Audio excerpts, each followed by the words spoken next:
everyone, this is Akash Shukani and welcome to Samarpan Techno School Biology YouTube channel. તમે જોઈ રહ્યા છો chapter number 2. આજે ભણીશું lecture number 9. બસ હવે જે કંઈ પણ છે બચ્ચું છે ચેપ્ટર ની અંદર બહુ જ ઈઝી છે અને તમે વારંવાર એ ભણી ગયેલા પણ છો. ઓકે, તો આજના લેક્ચર ની અંદર આપણે જે ટોપિક ભણવાના છીએ એ છે બીજ અને ફળ. એ પૈકી પહેલો ટોપિક છે બીજ. કોને કહેવાય બીજ અને બીજની રચના વર્ણવો. આવા પ્રકારના ક્વેશ્ચન્સ તમને પૂછી શકે ગુજરાત બોર્ડમાં, બરાબર, પણ પૂછશે નહીં. કેમ? તો કે આના કરતા પણ આ ચેપ્ટરમાંથી પૂછ્યા જેવા ઘણા બધા ક્વેશ્ચન્સ છે. તો આ ટોપિક પર્ટિક્યુલર ટોપિકમાંથી તમને એમસીક્યુઝ વધારે પૂછી શકે. નીટ માટે પણ અને ગુજરાત બોર્ડ માટે પણ નાના નાના સવાલ આમાંથી પૂછી શકે. તો એના માટે ભણીએ કે બીજ. બીજ એક શું છે? તો આ તમને બધાને ખબર છે કે બીજનું નિર્માણ ક્યારે થાય? તો કે વનસ્પતિમાં પ્રજનન બાદ ફલન થયું હોય એ પછી અંડક છે એ શેમાં ફેરવાય? આપણે અહીંયા લખી દઈએ કે ફલન બાદ અંડક એ શેમાં ફેરવાય? બીજમાં ફેરવાશે. શેમાં? બીજમાં. અંડકના આવરણ હતા બે અંડકાવરણો. અંડકાવરણો એ શેમાં ફેરવાશે? બીજાવરણમાં. બીજનું જે આવરણ છે એમાં, બરાબર. અંડકમાં એક અંડ છિદ્ર હતું, તમને ખ્યાલ છે ને? આવું અંડક હતું ને, બરાબર. આ કાઇન્ડ ઓફ. તો આગળની બાજુ જે અંડ છિદ્ર હતું, બરાબર, એ જે અંડ છિદ્ર હતું, આ અંડ છિદ્ર એ શેમાં ફેરવાય છે? બીજ છિદ્રમાં. શેમાં? બીજ છિદ્રમાં. ત્યારબાદ તમે એવું પણ ભણી ગયા કે એની ઉપર તમે ચેપ્ટર નંબર 5 ધોરણ 11 માં ભણી ગયા કે બીજની ઉપર કઈ કાળા ડાઘા ચાઠા જેવું પણ હોય છે. એ અહીંયા શું હોય? બીજ કેન્દ્ર, કે જે ભાગે અંડનાલ એ અંડકથી જોડાયેલું હોય એ ભાગે શું હતું? આપણને ખ્યાલ છે કે બીજ કેન્દ્ર હતું, અથવા તો અંડક કેન્દ્ર પણ એને કહી શકીએ. એ ડાઘા જેવા ભાગની અંદર ફેરવાશે. સોરી, એ ફેરવાશે શેમાં? બીજ કેન્દ્ર અથવા તો જનન કેન્દ્રની આપણે જે કાળા ડાઘા જેવો ભાગ જેની વાત કરેલી કે જે જરાયુ સાથેનું જોડાણ દર્શાવે છે એ. પરંતુ તમારે આ ત્રણ વધારે ઇમ્પોર્ટન્ટ છે આ ક્વેશ્ચન્સ માટે. ઓકે, હવે અંડક એ કોની અંદર હતું? આ કોણ હતું? સ્ત્રીકેસરનો ભાગ સૌથી નીચેનો ફૂલેલો એ કોણ? અંડાશય અથવા તો બીજાશય. એટલે કે જે અંડાશય હતું એ શેમાં ફેરવાશે? ફળની અંદર. ક્યારે? ફલનની ક્રિયા બાદ.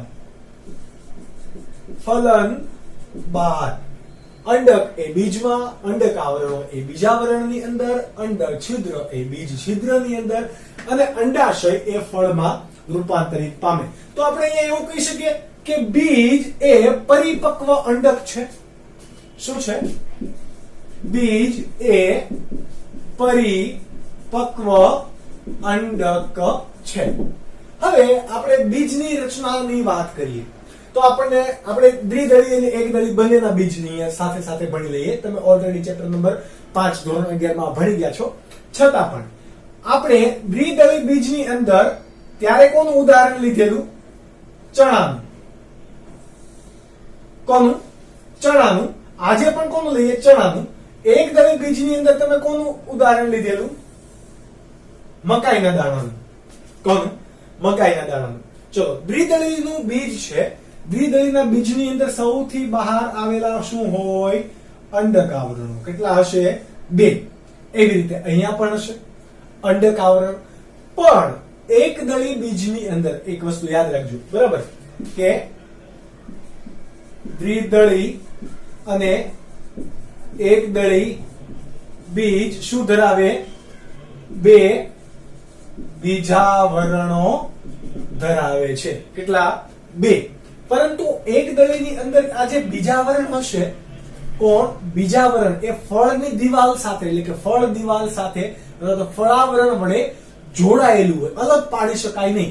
કે જેને આપણે આવી રીતે કહેતા કે બીજાવરણ પ્લસ ફલાવરણ કે બંનેને છૂટા પાડી શકાતા નથી તો એને સંયુક્ત રીતે શું કહેવાશે?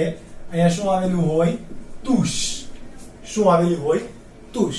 તમે એને અલગ અલગ પાડી શકો નહીં એટલા માટે. સમજ પડી ગઈ?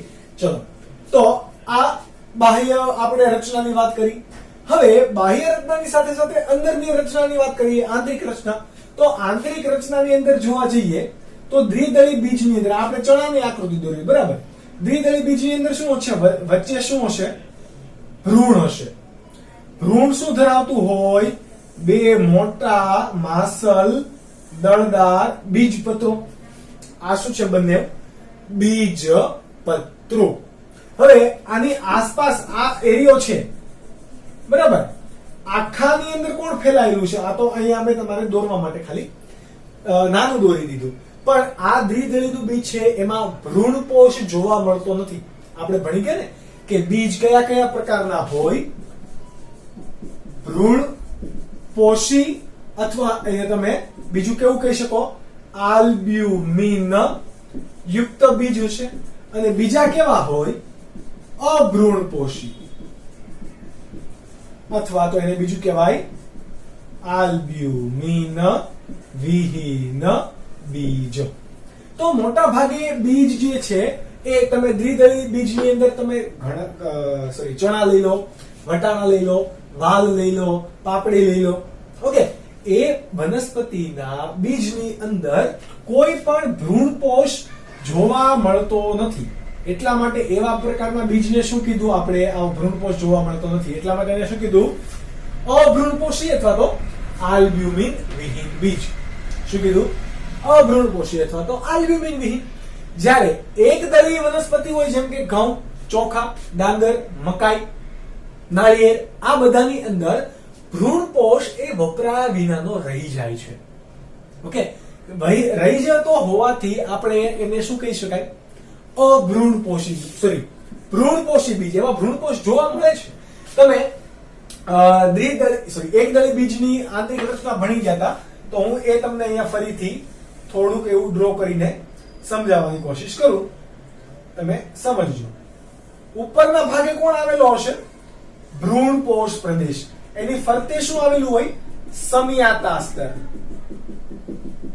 બરાબર, લંબચોરસ કોષોનું બનેલું શું આવેલું હોય? સમિયાતા સ્તર. સમિયાતા સ્તર. ઓકે, એની અંદર કોણ આવેલું છે? ભ્રૂણપોષ. આ ભ્રૂણપોષ એ શાનો સંગ્રહ કરશે? સ્ટાર્ચનો સંગ્રહ કરે. જ્યારે સમિયાતા સ્તર એ શાના બનેલા હશે? પ્રોટીન સભર કોષોના. શાના? પ્રોટીન યુક્ત કોષો હશે, પ્રોટીનના બનેલા. બરાબર. આ ભ્રૂણપોષનો પ્રદેશ છે. નીચેના ભાગે શું હશે? ભ્રૂણ. શું હશે? ભ્રૂણ. આવા પ્રકારે. અને અહીંયા મોટું એક બીજપત્ર. બીજપત્ર હતું એને આપણે શું કીધું હતું? વરુથિકા. એકદળી બીજની અંદર બીજપત્રને આપણે શું કહીએ છીએ? વરુથિકા અથવા તો આને આપણે બીજપત્ર પણ કહીએ. ઓકે, આ ભાગ છે એ શું છે? ભ્રૂણ. ભ્રૂણની ઉપરનો ભાગ એને શું કહેવાય? ભ્રૂણાગ્ર અથવા તો ઉપરાક્ષ. એવી રીતે દ્વિદળી બીજમાં આ ભ્રૂણનો આગળનો ભાગ છે તો આને આપણે ભ્રૂણાગ્ર અથવા તો એને શું કહેવાય? ઉપરાક્ષ. આ નીચેનો ભાગ છે તો એને શું કહેવાય? અધરાક્ષ અથવા તો ભ્રૂણ મૂળ. સમજ પડી? ભ્રૂણ મૂળ કે અધરાક્ષમાંથી આદિ મૂળ વિકસશે અને પ્રાથમિક મૂળ એટલે કે મૂળ તંત્રનો વિકાસ કરશે. જ્યારે ભ્રૂણાગ્ર અથવા તો ઉપરાક્ષ એક શાનો વિકાસ કરશે? પ્રરહ તંત્રનો વિકાસ કરશે. એવી રીતે અહીંયા પણ. પરંતુ આ ભ્રૂણાગ્ર અને નીચેની બાજુ શું છે? ભ્રૂણ મૂળ. અહીંયા ભ્રૂણાગ્ર અને ભ્રૂણ મૂળને રક્ષણ આપતી રચના પણ જોવા મળે છે. એને શું કહેવાશે? ભ્રૂણ મૂળને રક્ષણ આપતી રચના એને કહેવાય ભ્રૂણ મૂળ ચોલ. અને ભ્રૂણાગ્રને રક્ષણ આપતી રચનાને શું કહેવાય? ભ્રૂણાગ્ર ચોલ. સમજ પડી? ઓકે, આ રક્ષણ આપતી રચના છે. ત્યારબાદ આ ઢાલ આકારનું છે એ શું છે? વરુથિકા, બીજપત્ર. ચલો, બીજપત્રની સંખ્યા કેટલી? 1. તો બીજને આપણે એમાં રહેલ બીજપત્રના આધારે એકદળી કે દ્વિદળી પણ કહી શકીએ. એકદળી તો એમાં બીજપત્રની સંખ્યા 1 હશે, જ્યારે દ્વિદળીની અંદર બીજપત્રની સંખ્યા 2 હશે. આ સિમ્પલ રચના અને માહિતી આપણને ખ્યાલ છે. હવે આ બીજનું નિર્માણ ક્યાં થયું હોય? પુષ્પની અંદર. જ્યારે પણ પુષ્પની અંદર ફલનની પ્રક્રિયા પૂરી થઈ જશે, જ્યારે પણ, ફરીથી યાદ રાખજો, જ્યારે પણ બીજની અંદર ફલનની પ્રક્રિયા પૂરી થાય એટલે એના દલપત્રો, પુંકેસર હોય તો પુંકેસર અને વજ્રપત્રો, આ બધા જ ખરી જાય. ફક્ત કોણ રહી? સ્ત્રીકેસર. સ્ત્રીકેસરમાં પણ આગળનો ઉપરનો ભાગ સુકાઈ જશે અને નીચેનો આ જે અંડાશયનો ભાગ છે એ જ બાકી રહેશે. એટલે કે ફલન બાદ દરેક ઘટકો કેવા પામે? ખરી જાય છે. આપણે નુકસાન પામે એમ નહીં કહેવાય. એ શું થાય છે? દૂર થઈ જાય છે. દૂર થઈ જાય ત્યારબાદ હવે વધ્યું કોણ? ફક્ત સ્ત્રી કેસરનો નીચેનો ભાગ, ફૂલેલો ભાગ, કે જેને આપણે બીજાશય કહેતા હતા. ઓકે, એ ભાગની અંદર અંડકનું નિર્માણ થશે. એટલે કે અંડકનું નિર્માણ વનસ્પતિના બીજાશયની અંદર થાય છે, એટલે કે પુષ્પના. ત્યારબાદ એની અંદર આપણે વાત કરી કે એક છિદ્ર જેવી રચના બનતી હતી, જેને આપણે શું કીધું? બીજ છિદ્ર. તો આ બીજ છિદ્રનું કામ શું હશે? તો બીજ છિદ્ર એ પાણી અને ઓક્સિજનની આપ-લે કરશે. શું કરશે? પાણી અને ઓક્સિજનની આપ-લે, જેના પરિણામે બીજ જીવંત રહી શકે. શું રહી શકે? બીજ આ પાણી અને બરાબર છિદ્ર છે, જેના પરિણામે અંકુરણની, બીજાંકુરણની પ્રક્રિયા દરમિયાન પણ એ પાણી અંદર પ્રવેશી શકે. અને તમને ખ્યાલ છે કે બીજાંકુરણની પ્રક્રિયા એ આશ્રુતિ આધારે હોય કે અંતઃચૂષણને આધારે. ઓકે, પાણી અંદર લઈને અંતઃચૂષણ થાય છે. અંતઃચૂષણને કારણે અંદર અંતઃચૂષણ દાબ લાગે, જેના પરિણામે બહાર એમાંથી શું મુક્ત થશે? આદિમૂળનો ફળગો પૂછે, કે જે પ્રક્રિયાને આપણે શું કહીએ છીએ? બીજાંકુરણ. પણ આપણે એવું પણ ભણી ગયા કે દરેક બીજો તાત્કાલિક અંકુરણ પામતા નથી.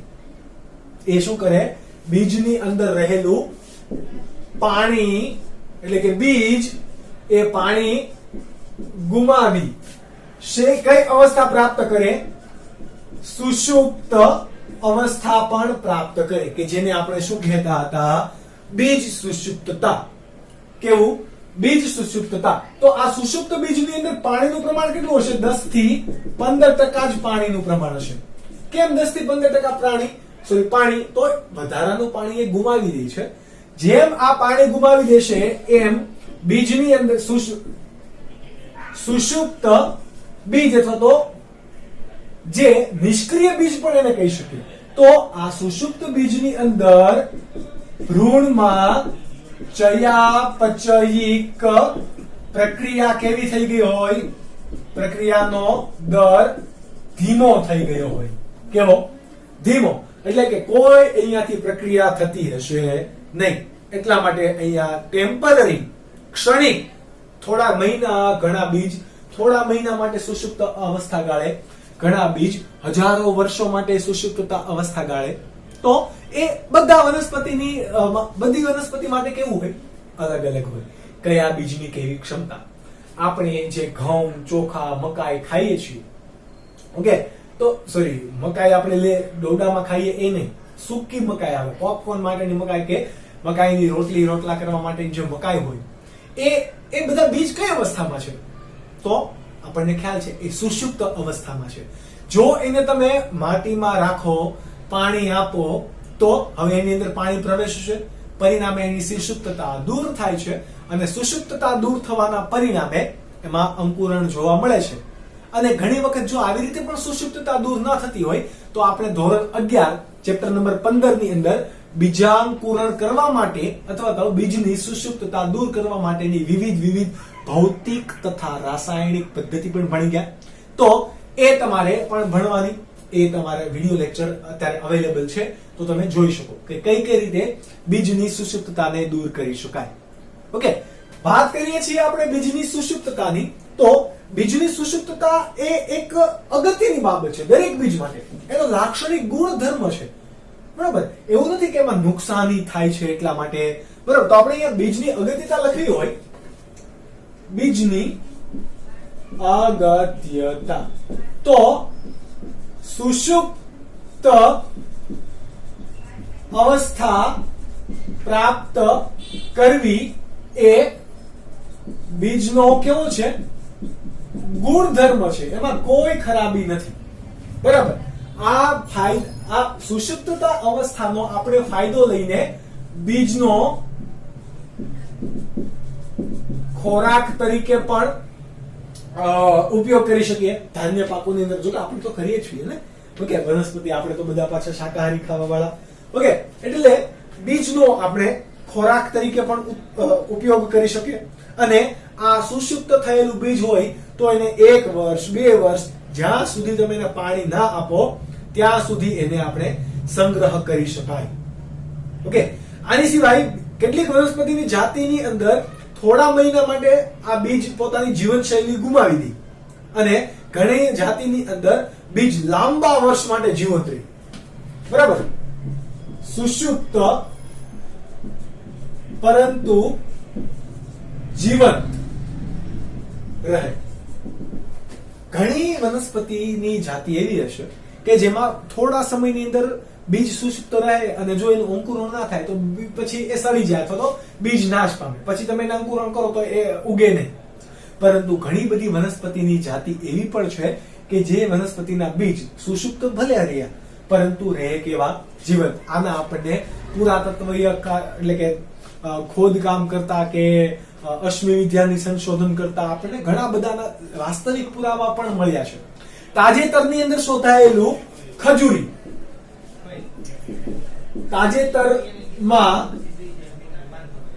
તાજેતરમાં શોધાયેલ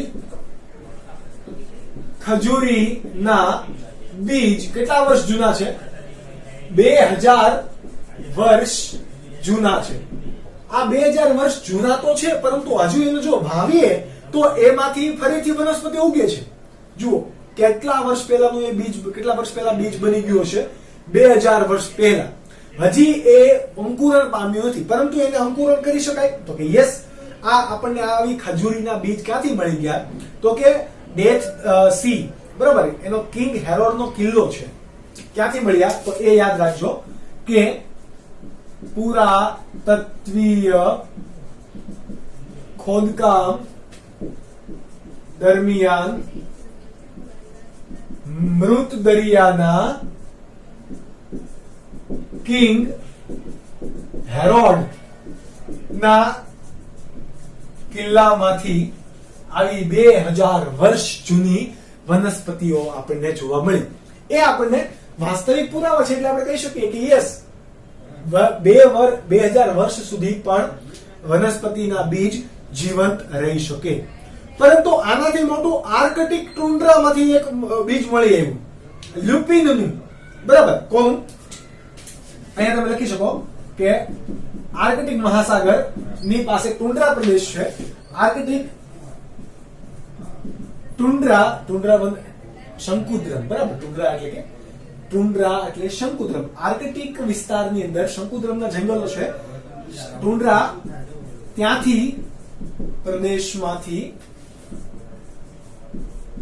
લ્યુપિન ના 10,000 વર્ષ જૂના બીજ મળી આવ્યા કે જે સૌથી જૂનામાં જૂના અને સૌથી વધારે સુષુપ્તતા અવસ્થા ગાળેલા બીજ છે. એટલે આ બંને, આ અને આ નીટ માટે તમારું ખૂબ ઇમ્પોર્ટન્ટ છે. આ ટોપિકમાંથી સમજ પડી. આની સિવાય તમે જોયું હોય તો કે ઓર્કિડ, સૌથી નાના બીજ કોના હોય? તો કે ઓર્કિડના. આપણે અહીંયા હજુ લખી દઈએ કે સૌથી નાના બીજ અને સૌથી વધુ માત્રામાં મળી આવતા બીજ કોના છે? તો કે ઓર્કિડના. એકદમ નાના બીજ પણ પુષ્કળ માત્રાની અંદર એમાં બીજ હોય. એવી રીતે અંજીરની અંદર પણ, અંજીર તમે ખાઓ તો એમાં જે કણી નાની આવે છે એ શું છે? અંજીરના બીજ છે. ઓકે. એ અંજીરના ફળને ખાલી એક આપણને ચિપ્સ કરીને આપેલી છે. એવું ફળ એનું મોટું હોય. ઓકે, જમરૂખ જેવું. તો એટલે એના આકારનું તમને થોડું દેખાય. તો આ વનસ્પતિઓ એવી છે કે જેની અંદર બીજનું પ્રમાણ પુષ્કળ માત્રામાં જોવા મળે છે. ઓકે, તો આ વાત હતી અગત્યતાની કે જેમાંથી તમને ઘણા બધા MCQs પણ પૂછી શકે. ઓકે, તો આ વસ્તુ તમે નોટ ડાઉન હવે કરી શકો. આના સિવાય એક વસ્તુ છે કે આપણે જે પેરિસ્પર્મ વાત કરેલી, પેરિસ્પર્મની વાત કરેલી, પેરિસ્પર્મની અંદર એટલે કે ભ્રૂણપોષ પ્રદેશ છે. ભ્રૂણપોષ પ્રદેશની અંદર પ્રદેહનો પ્રદેશ, પ્રદેહ એટલે કે ભ્રૂણપુટની ફરતે આવેલા ખોરાક સંગ્રહી કોષ હતા. લેક્ચર નંબર 3, 4, 5 ની અંદર તમે ભણી ગયા. તો એ જે વધારાના ખોરાક સંગ્રહેલા કોષ હતા ભ્રૂણપોષ પ્રદેશની ફરતે, એને આપણે શું કીધું હતું? પ્રદેહના કોષો. તો પ્રદેહના કોષો જ્યારે પણ આપણે અહીંયા લખીએ કે પ્રદેહનો કોષ જ્યારે પણ ભ્રૂણપોષના પ્રદેશ સાથે મળી આવે, ભળી જાય, બરાબર, તો એમાં બંને ચીરલગ્ન રીતે જોડાઈ જાય, બંને ગાઢ રીતે જોડાઈ જાય છે અને આપણને કંઈક ડાઘા જેવી રચના જોવા મળે. એવા બીજને શું કહેવાય? પેરિસ્પર્મ, અથવા તો એને ગુજરાતીમાં કેવું હોય તો બીજ શેષ દેહ. બીજું આપણે કેવું હોય તો શું કહેવાય? બીજ દેહ શેષ. આવું ક્યાં ક્યાં જોવા મળે? તો કે બ્લેક પેપર એટલે કે કાળા મરી અને બીટની અંદર શું જોવા મળે? આ વિશિષ્ટ પ્રકારનો બીજ શેષ દેહ પણ જોવા મળે, એટલે કે પેરિસ્પર્મ. તો આ વસ્તુ, આટલી વસ્તુ તમારા નીટ માટે ખૂબ ઇમ્પોર્ટન્ટ છે, જે તમારે હવે યાદ રાખવાની થશે, તમે નોટ ડાઉન કરી શકો. ત્યારબાદનો ટોપિક છે બીજ પછી ફળ. જે સમયે જે સમયે અંડકનું બીજમાં રૂપાંતરણ થતું હશે એ જ સમયે બીજાશયનું અથવા તો અંડાશયનું ફળમાં રૂપાંતરણ થતું હશે. બરાબર, એટલે હવે આપણે ફળ માટે યાદ કરીએ તો કે અંડાશય અથવા તો બીજાશય. અંડાશય અથવા તો બીજાશય એ શેમાં રૂપાંતરણ પામે છે? ફળમાં. જ્યારે અંડાશયનું આવરણ કે બીજાશયનું આવરણ હતું, બીજાશયની દિવાલ જે હતી એ હવે ફળ દિવાલમાં રૂપાંતરણ પામશે. ફળની અંદર શું આવેલું હશે? ફળની અંદર શું આવેલું હોય? બીજ. શું આવેલું હોય? બીજ. આ વસ્તુ તમને ખ્યાલ છે કે નથી ખ્યાલ? હવે ફળના પ્રકાર પણ એનસીઈઆરટી પ્રમાણે તમે જોવા જાઓ તો અહીંયા બે પ્રકાર આપેલા છે. નીટ માટે મેં ઓલરેડી ચેપ્ટર નંબર 5 ના નીટના પોર્શનમાં તમને ભણાવેલા છે. ઉદુંબરક, રસાળ, કેટલાય ફળના પ્રકારો પડે બહુ બધા ડિટેલમાં, અને તમને ફિનિક્સ નામના મટીરીયલમાં પણ એ પ્રકારો આપેલા છે. પરંતુ એ જૂના ગુજરાત બોર્ડના સિલેબસ આધારિત છે કે જે હવે NTA એટલે કે નેશનલ ટેસ્ટ એજન્સી એ નીટ માટેના સિલેબસમાં એને ગણતી નથી. છતાં પણ આપણે ભણવામાં કોઈ દિક્કત આવે નહીં, એટલા માટે ભણી લેવાનું, એને વાંચી લેવાનું, બહુ જ ઈઝી છે. ઓકે, પહેલો ફળનો પ્રકાર છે માસલ ફળ, અને ઘણા ફળ કેવા હોય? શુષ્ક ફળ. આ બે સિમ્પલ પ્રકાર છે. ઓકે, માસલ ફળ એટલે કે જે ફળ દળદાર છે, જેમ કે નારંગી છે, ટામેટા છે, કેરી છે વગેરે. આની સિવાય તમે ઘણા બધા લઈ જાઓ જે માસલ અને દળદાર છે, એવા ફળને માસલ કીધું. જ્યારે શુષ્ક બીજમાં તમે મગફળી એટલે કે શીંગ લઈ લો, બરાબર, મગફળી, વાલ છે, વટાણા છે, ત્યારબાદ રાઈ છે. આ બધા કેવા કેવા છે? શુષ્ક ફળ. કેવા કહેવાય? શુષ્ક ફળ. આના સિવાય ફળની રચના પણ અલગ અલગ જોવા મળે. ઘણી વનસ્પતિના બીજની અંદર વિકિરણને આધારે પણ ફળના પ્રકાર પડે. કોના આધારે? વિકિરણના આધારે ફળના પ્રકારો પડે. કયા કયા પ્રકાર? તો આપણે પહેલો પ્રકાર જોઈએ કે વર્નોનિયા છે, એમાં રોમમય વજ્ર જોવા મળે. વર્નોનિયા એમાં શું છે? રોમમય વજ્ર. બરાબર, ફળની ફરતે એટલા બધા રોમ આવેલા છે કે જે ફળને રક્ષણ પૂરું પાડે છે, બરાબર, એટલા માટે એને વજ્ર કીધું. તો રોમમય વજ્રયુક્ત ફળ તો કે એ કોણ છે? વર્નોનિય. ત્યારબાદ આંકડો છે. આંકડાની અંદર ફળમાં શું હશે? તો કે રોમમય ગુચ્છ હશે, ગુચ્છા સ્વરૂપે હોય. રોમમય કેવું છે? ગુચ્છ. ત્યારબાદ છે કપાસ. કોણ? કપાસ. તો તમે કપાસનો ફૂલ તમે જોયું હોય, બરાબર, એની અંદર કપાસનું બીજ પણ નીકળે. તો એની ઉપર શું હોય? રેસામય બહિરુદ ભેદ. શું હોય? રેસામય બહિરુદ ભેદ. ત્યારબાદ વીછુડો છે. કોણ? વીછુડો. તો વીછુડાની અંદર શું જોવા મળશે? હૂક જેવી રચના.